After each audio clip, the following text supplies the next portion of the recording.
अस्सलामुअलैकुम दोस्तों, welcome back to our channel find Urdu. Revenue revenue का मतलब है आमदनी या कमाई। रेवेन्यू का मतलब होता है किसी बिजनेस, गवर्नमेंट या किसी और इंस्टीट्यूशन की टोटल आमदनी जो वो अपने एक्टिविटीज, सेल्स या सर्विसेज से कमाता है। ये एक इम्पॉर्टेंट फाइनेंशियल टर्म है जिसे आमतौर पर कंपनीज और गवर्नमेंट अपनी इकोनॉमिक ग्रोथ और डेवलपमेंट को मेजर करने के लिए यूज करती हैं।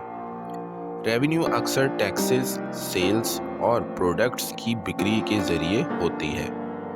The companies revenue increased by 20% this year. इस साल कंपनी की आमदनी 20% बढ़ गई।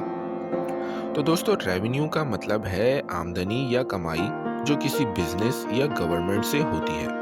उम्मीद है अब आपको रेवेन्यू का मतलब समझ में आ गया होगा। मिलते हैं नेक्स्ट वीडियो में। शुक्रिया।